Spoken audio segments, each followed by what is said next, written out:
betekintés a jelenések világára.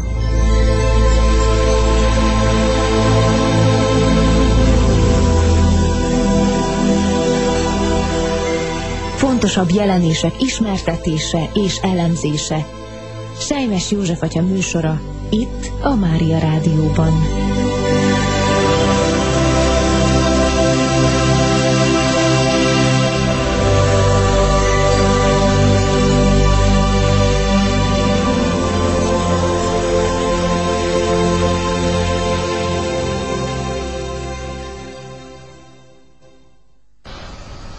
Nagy-nagy szeretettel köszöntöm a kedves rádióhallgatókat, így Nagyboldogasszony ünnepe előtt, miközben a Szűzanya Medjugorjéban adott biztató és reménykeltő augusztus 2. üzenetének első mondatára gondolok, mely így hangzik: drága gyermekeim, veletek vagyok, és nem adom fel.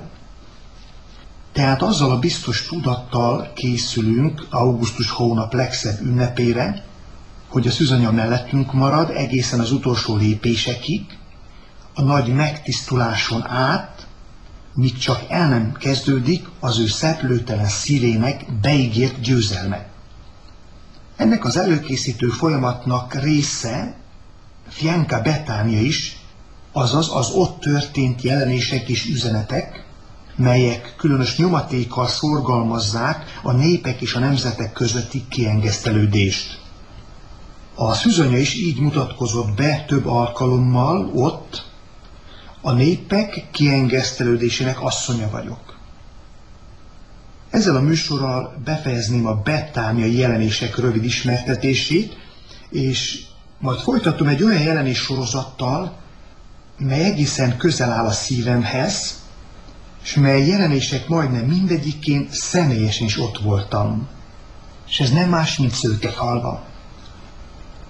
A jelenésekkel kapcsolatosan bárhol is történjék az, és bármilyen módon, az égnek megvan a maga konkrét és jól előkészített terve, mely minden esetben a lelkek megmentésére irányul.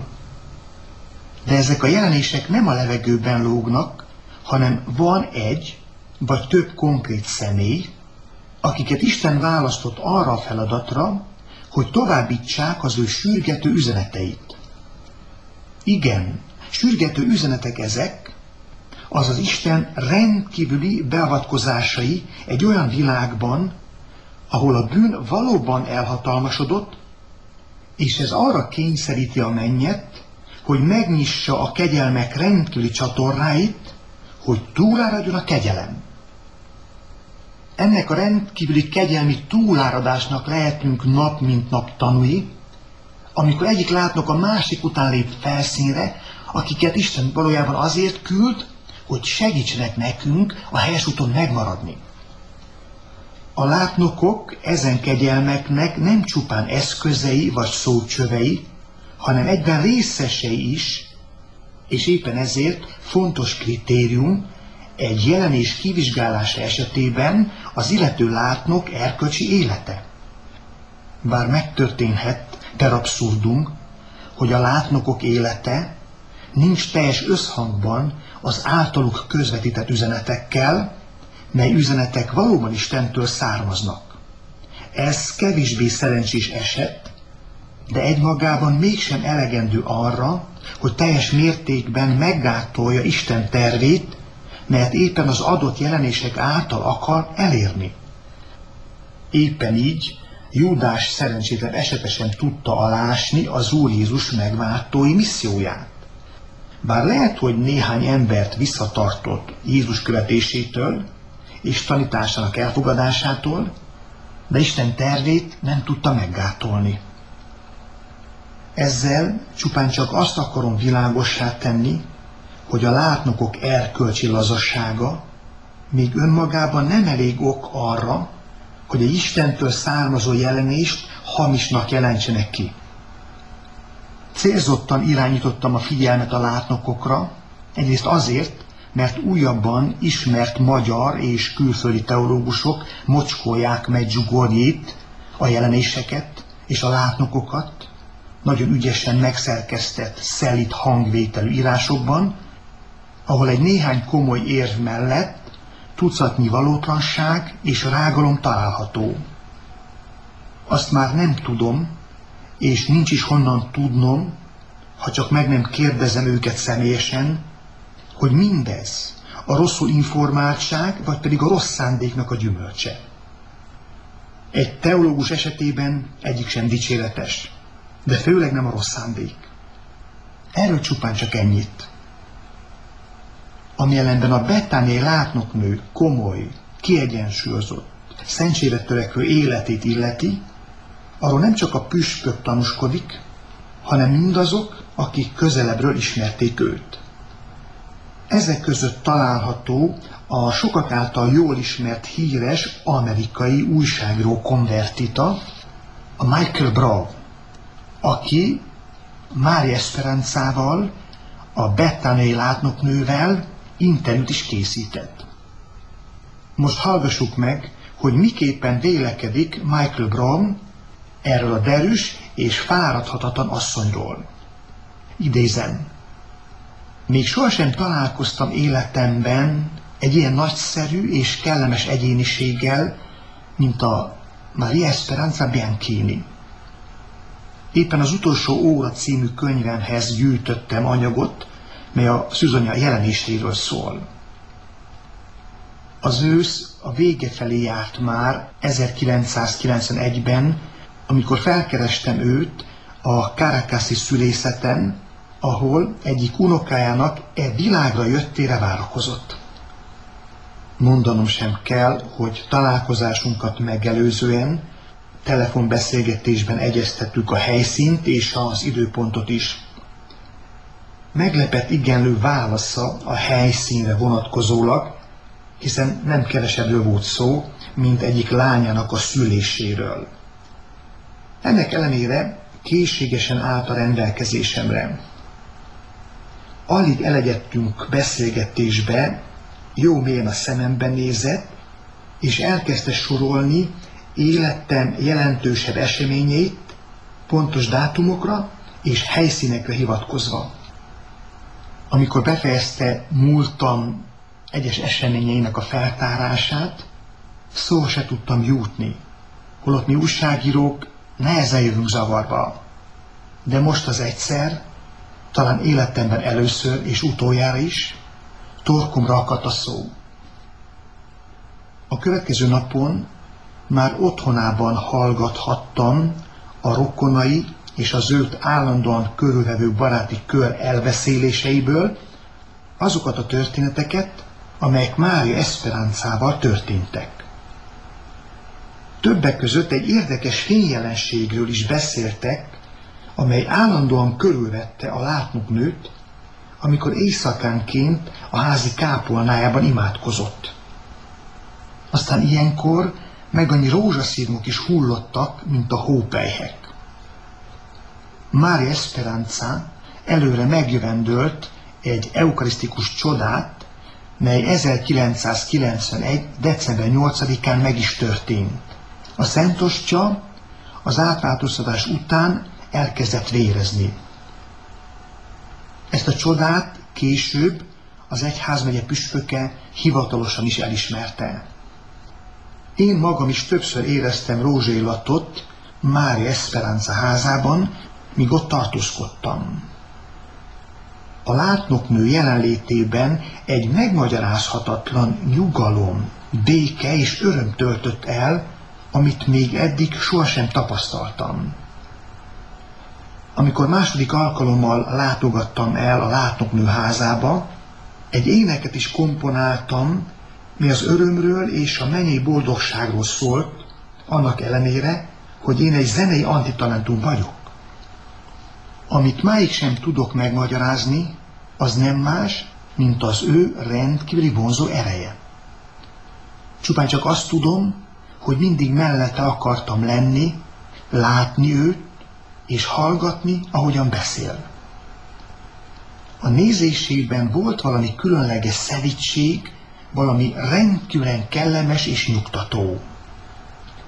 Hamar megbarátkoztunk, és az elkövetkezendő években többször is találkoztunk. Rendszeresen elkísértem őt az imatalálkozókra, amelyeket különböző városokban és államokban tartott, mint például New York, New Jersey, Arizona, Pennsylvania, stb.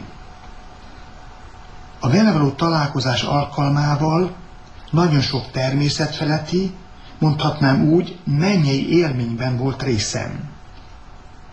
Amikor a feleségem Liza első alkalommal találkozott vele, érezte, hogy a szűzanya átöleli, miközben a teljes súlytalanság állapotába esett. Egy újabb személyes élmény és egyben örök emlék is az a toll, melyet Mária Esperanza ajándékozott nekünk azzal a céllal, hogy egyházi esküvőnkön majd azzal írjuk alá a házassági szerződésünket. Rendszeresen beszélgetünk telefonon. Egyik alkalommal egy kifejezett és pontosan körülírt veszélyre figyelmeztetett, amit a sátán számomra, mint csapdát készített. Valóban igaza volt, a legkisebb részletekbe menően. Figyelmeztetésének köszönhetően egy óriási szerencsétlenségtől menekültem meg. A vele kapcsolatos rendkívüli jelenségek, mondhatnám, napirenden voltak, de számomra sokkal lenyűgözőbb volt az a szeretet, ahogyan ő viszonyult hozzám. Még eddig soha nem találkoztam olyan személlyel, aki olyan őszintén tudott szeretni, mint ő. Ezt a szeretetet sugározta ő a családtagjai felé is. Ezzel magyarázható, hogy a rokonai és a barátai szinte mindenhova elkísérték, ahová csak ment imatalálkozót tartani, még az Egyesült Államokba is. Olykor előfordult, hogy még 70-en is voltak a kíséretében. 6 lánya és egy fia van, és nagyon sok unokája. Nagyon sok lelki gyermeke van, és akármennyire is hihetetlen, a közeli rokonság mind, beleértve a férjét, a leányait, vejeit és a menyét is, mind úgy tekintenek rá, mint saját lelki vezetőjükre. Sokan úgy tartják, hogy Mária Esperanza a világ egyik legnagyobb misztikusa. Látnok, misztikus és egyben stigmatizált is. Akik ismerik az üzeneteit és a proféciáit, azok tudják, hogy ő előre megjövendölte a 2001. szeptember 11-i New York-i terrortámadást. Erről én magam is személyesen tanúskodom. Halálát megelőzően a hozzá közel álló személyek közül sokakkal érdekes dolgok történtek. Például pontosan 3 nappal megbetegedése előtt vele álmodtam. A mennyországban láttam, ragyogó fényességben, fiatalnak és csodaszépnek. A feleségemnek pedig belső látomása volt vele kapcsolatosan az egyik szentmisén, anélkül, hogy tudott volna az én álmomról. A halál beállta után a jelenlévők kivétel nélkül mindnyájan erős rózsaillatot éreztek. Én pedig örökké a szívemben őrzöm azokat a felejthetetlen pillanatokat, amelyeket együtt töltöttünk. Kimondhatatlan öröm, béke és boldogság volt vele együtt lenni. Életem egyik legfontosabb személyeként tartom őt számon, azon emberek közül, akiket valaha is ismertem. Sohasem foglak téged elfelejteni, Mária Esperanza. A krisztusi szeretettől sugárzó szemeidet, szelíd mosolyodat és szentséged illatát. Eddig az idézet Michael vallomásából. Valóban megható, ahogyan ez a megtért újságíró beszél Isten választottjáról. Azt gondolom, hogy mi papok is tanulhatnánk tőle, ami a látnokok és a próféták értékelését illeti. Egyébként az Úr Jézus is óvaint bennünket attól, hogy az ő prófétáit ócsároljuk. Ha nem vagytok meggyőződve arról, mondja az Úr Jézus, hogy én küldtem őket, akkor maradjatok csendben, imádkozzatok, kérjétek a Szent Lelket, hogy világosítson meg benneteket, és hogy mutassa meg az igazságot. De semmiképpen sem engedem meg, hogy bántsátok őket. Ne feledjétek, hogy egyszer majd mindenért számot kell adnotok, de különösképpen az igazság hírnökeinek a bántalmazásáért és akadályoztatásáért. Én ezen búcsúzom a kedves rádióhallgatóktól, egy újabb áldott hetet kívánván mindnyájuknak, és azt, hogy hasonló szép és felejthetetlen élményben legyen részük, akárcsak mint Michael Brove-nak. A viszonthallásra!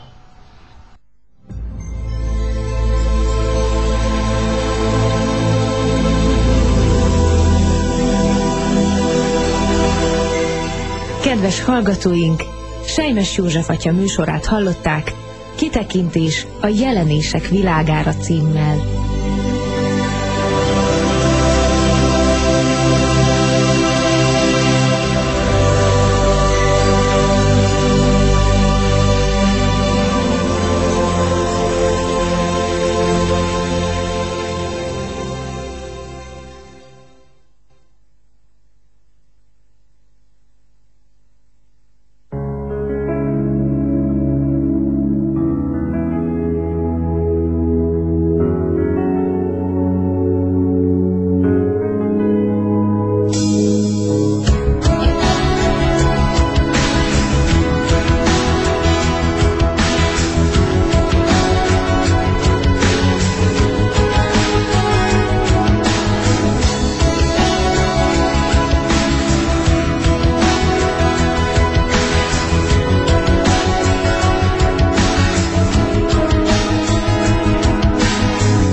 Látok egy nemzedéket,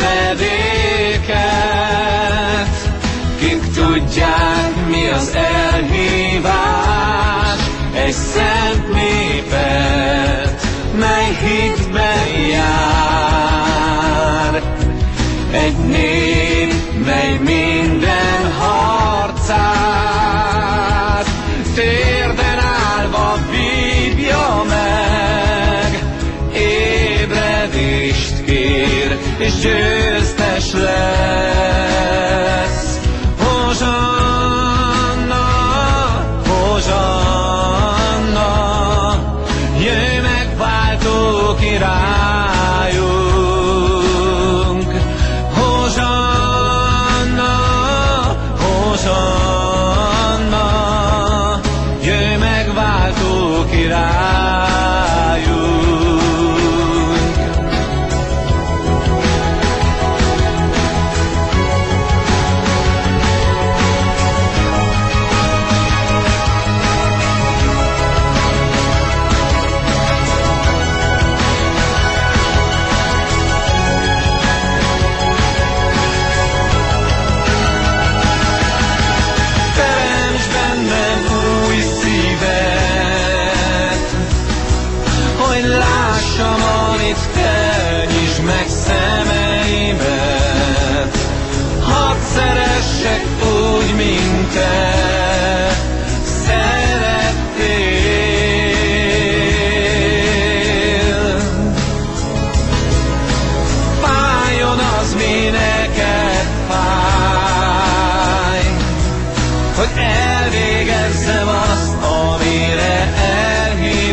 királyunk. Hozsanna, hozsanna, jöjj megváltó királyunk. Hozsanna, hozsanna, jöjj megváltó királyunk. Hozsanna, hozsanna, jöjj megváltó királyunk.